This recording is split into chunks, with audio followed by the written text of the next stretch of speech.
Doctor BR Ambedkar Konaseema జిల్లా ఆత్రేయపురం మండలం వాడపల్లిలో ప్రసిద్ధిగాంచిన ప్రముఖ దివ్య క్షేత్రం శ్రీ వెంకటేశ్వర స్వామివారి ఆలయంలో స్వామివారి అధ్యయనోత్సవములు సందర్భంగా 5వ రోజు నిత్య సేవాకాలం దివ్య ప్రబంధ పారాయణం చేయుచున్న వైష్ణవ స్వాములు దివ్యాంగం జరిపారు. పరాభవ నామ సంవత్సర ఉగాది పర్వదినం సందర్భంగా శ్రీ స్వామివారి ఆలయాన్ని వివిధ రకాల పుష్పాలతో శోభయమానంగా అలంకరించారు. స్వామివారి దేవాలయంలో అధ్యయనోత్సవంలో 5వ రోజు నిత్య సేవాకాలం దివ్య ప్రబంధ పారాయణం చేయుచున్న వైష్ణవ స్వాములు, వేద పారాయణం చేస్తున్న వేద పండితులు, నిత్య సేవాకాలం దివ్య ప్రబంధ పారాయణం చేయుచున్న వైష్ణవ స్వాములు, వేద పారాయణం చేస్తున్న వేద పండితులు శ్రీ స్వామివారి దివ్య హారతి కార్యక్రమాలు జరిపారు. భక్తులు అధిక సంఖ్యలో పాల్గొనే స్వామివారి సేవా కార్యక్రమాలు కండ్లారా తిలకించి భక్తి ముక్తులయ్యారు. గోవింద నామాలతో ఆలయ ప్రాంగణం మారుమ్రోగింది.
இலங்கையர்கோன் வழிபாடு செய்கோயில் எம்பெருமான் பள்ளி எழுந்தருளாயே இரவயம் மணிடந்தருடமிவரோ இடையரு பதினரு விடையருமிவரோ மருவிய மயிலின நறுமுகனிவனோ மருதரம் வசுக்களம் வந்து வந்தேண்டு உறவியோடு ஆடலம் பாடலம் தேரம் குமரதண்டம் புகந்தேண்டியவெல்லாம் அறுவரைய அணையனின் கோயில் முன்னிவரோ அரங்கத்தம்மா பள்ளி எழுந்தருளாயே அந்தர தமரர்கள் கோட்டங்களிவையோ அருந்தன முனிவரம் மருதரமிவரோ இந்திரனானே அந்தானும் வந்திவனோ எம்பெருமான் உன கோயிலில் வாசல் சுந்தரர் நெருக்க விச்சாதரர் நோக்க இயக்கரம் மயங்கின திருவடை தொழுவான் அந்தரம் பாரிடமில்லை மாற்றிடுவோ அரங்கத்தம்மா பள்ளி எழுந்தருளாயே வம்பவி வானவர் வாயுவரையங்க மாநிதி கபிலேயொன் கண்ணாடி முதலா எம்பெருமான் படிமை கலங்காண்டற்கு ஏற்புனவாயினன் கொண்டு நன்முனிவர் பொரு நாரதரம் புகுந்தனறிவரோ தோன்றிய இரவியம் துலங்கொலி பரப்பே அம்பர தலத்தில் நின்று அகல்கின்ற திரள்வாய் அரங்கத்தம்மா பள்ளி எழுந்தருளால் மாதவர் வானவர் சாரணரியக்கர் திருவடி தொழுவான் ஆதலில் அவர்க்கு நாலோல கமருள அரங்கத்தம்மா பள்ளி எழுந்தருளாயே தமிழ் தண்ணுமை அக்கம்மத்தளே யாய் குயல் முயவமோடி சதசகையுமே கீழங்கள் பாடினர் கிண்ணரர் கருடர்கள் கந்தருவருமிவரு கங்குழலல்ல மாதவர் வானவர் சாரணரியக்கர் சித்தர மயங்கின திருவடை தொழவான் ஆதலில் அவர்க்கு நாலோலக்கமருள அரங்கத்தம்மா பள்ளி எழுந்தருளாயே அரிமல கமலங்கள் மலர்ந்தனிவையோ கதிரவன் கனை கடல் முளைத்தனிவனோ குடியடியார் சுருகையல் பெயர்ந்துதரே துகிலடத்தேரினர் சோய் புனரரங்க உடையத்த துலபமாம் கோடயம் பொழிந்த தோன்றியதோல் தொண்டரடி பொடி என்ன மடியனை அழியனன்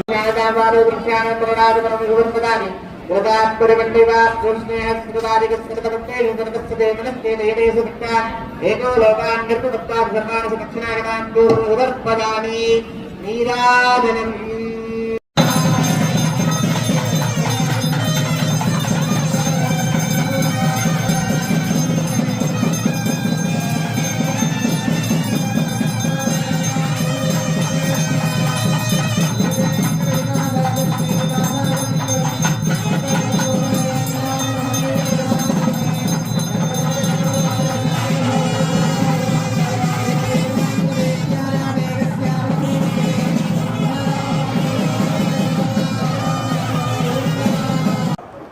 యాభై 56 కోట్ల రూపాయలు రావడం జరిగింది. అంతకుముందు సంవత్సరం 32 కోట్లు. నికరాదాయం ఇది, ఆదాయం కాదండి, నికరాదాయం. అలాగే సుమారు ఖర్చు వచ్చేటప్పటికి 34,33,73,014 రూపాయలు ఖర్చు సుమారుగా రావడం జరిగింది. అలాగే అన్నదానానికి 11,78,13,000 చిల్లర ఆదాయంగా రావడం జరిగింది. అలాగే మరి సుమారుగా ఒక 11 కోట్లు సుమారుగా ఈ సంవత్సరం మనం ఎఫ్డిఆర్లో కూడా వేయటం జరిగింది. ఇక మిగతా విషయాలన్నీ కూడా మార్చ్ ఎండింగ్కి ఏప్రిల్ 1కి మరి ట్రస్ట్ బోర్డుకి అలాగే ప్రెస్కి భక్తులందరికీ కూడా కరెక్ట్ ఆదాయాలు వ్యయాలతోటి మేము ముందు ఉంచుతాం.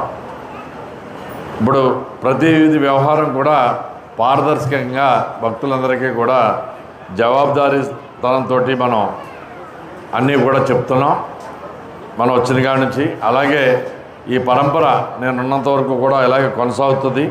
డెఫినెట్గా భక్తులందరికీ కూడా స్వామివారి యొక్క కార్యక్రమాలన్నీ కూడా తెలియజేస్తున్నాం. అలాగే ఈ సంవత్సరం కూడా ముఖ్యంగా మరి లోగడ గౌరవనీయులు స్థానిక శాసనసభ్యులు బండారు సత్యేంద్రరావు గారు, మన ఎండోమెంట్ మినిస్టర్ ఆనం రామనారాయణ రెడ్డి గారు, కమిషనర్ గారు వీరి యొక్క సహాయ సహకారాలతో గత సంవత్సరం మరి మన నుంచి నిర్మాణం అవుతున్న ఒకలుమాత మరి ఇంచుమించుగా ఓ 15 రోజుల్లో వాడుకలో తీసుకురావాలనే ప్రయత్నం చేస్తున్నాం. అలాగే కోనేరు వరకు కూడా అలాగే మరి ప్రత్యేకమైన క్యూ లైన్స్ కూడా పెట్టుకోవడం జరిగింది. అలా మొన్న ఎమ్మెల్యే గారితో స్టార్ట్ చేసింది కూడా ఈ నెలాఖరికి పూర్తి స్థాయిలో అంటే వచ్చే వారానికే పార్షియల్గా అది ఒక 33% మనం దర్శనం ఇస్తున్నాం. 100% నెలాఖరికి అవి కూడా మనం చేయడం జరుగుతుంది. అలాగే ఇతరత్ర కార్యక్రమాలు అలాగే భక్త మహాశయులందరికీ కూడా విజ్ఞప్తి ఏంటంటే మరి స్వామివారి కళ్యాణం కూడా మరి 29వ తారీఖు రథోత్సవం, సాయంకాలం కళ్యాణోత్సవం. దానికి ముందు 28వ తారీఖు నుంచి సాయంకాలం నుంచి కూడా పుణ్యావసనం పంచగవ్యం అన్ని కార్యక్రమాలు పూర్తి చేసుకుని ధ్వజారోహణతోటి ఈ యొక్క కార్యక్రమం మొదలవుతుంది. అలాగే తర్వాత సదస్యం, తెప్పోత్సవం ఇలాంటి కార్యక్రమాలన్నింటితో పాటుగా ఇవి మరి మనం పంచాంగికంగా ఈ యొక్క కార్యక్రమాలు జరుపుకుంటున్నాం. లాస్ట్లో అమ్మవారి శ్రీ పుష్ప యోగోత్సవంతో ఈ యొక్క కార్యక్రమం మరి ముగుస్తుంది. ఈ యొక్క కార్యక్రమంలో కూడా మా ధర్మకర్తలందరితో పాటు కూడా భక్తులందరూ కూడా పాల్గొని ఈ యొక్క కార్యక్రమాన్ని స్వామివారి కార్యక్రమంలో మీరందరూ పాల్గొని స్వామివారి ఆశీస్సులు మీ అందరికీ ఉండాలని మరి ఇక ఈ యొక్క పంచాంగ కార్యక్రమాలు ఏదైతే ఉందో ఈవేళ మరి మన యొక్క నాగరికతకి మూలం పూర్వం ఇంత సైంటిఫిక్ రీజన్స్ లేనప్పుడు ప్రపంచానికే తలమార్గంగా మన పంచాంగకర్తలు వారు వర్షాలు రాక కానీ పోక కానీ లేదా పంటలు ఏ విధంగా పడతాయి, ఇక ఆరోగ్యం ఎలా ఉంటుంది, పాలకుల యొక్క ఎలా ఉంటారు ఇత్యాది విషయాలతోటి అలాగే రాశిఫలంగా ఆ జాతకాల ప్రకారం వాళ్ళకి ఆదాయం ఎంత ఉంది, వ్యయం ఎంత ఉంది, రాజపూజ్యం ఎంత ఉంది, అవమానం ఎంత ఉంది, ఏ ఒక్క రంగాల్లో ఎవరు రాణిస్తారు ఇవన్నిటితోటి పంచాంగకర్తలు మరి అనాదిగా కూడా మనకి రావడం జరుగుతుంది. అలాగే మనం మరి రాలింగ్ సిద్ధాంత్ గారు వారి పంచాంగాల ద్వారా మనం ఈ యొక్క కార్యక్రమాలను కూడా ఇప్పుడు మన అర్చక స్వాముల వాళ్ళు మనకి ఇక్కడ తెలియపరుస్తారు. ఈ యొక్క కార్యక్రమాన్ని కూడా చక్కగా ఈ విని పంచాంగంలో ఉన్న ఈ సంవత్సరం యొక్క ఫలితాలన్నీ కూడా తెలుసుకుని అందరూ కూడా ఈ యొక్క కార్యక్రమంలో పాల్గొవలసిందిగా అయ్యేదాకా ఉండి స్వామివారి యొక్క ప్రసాదం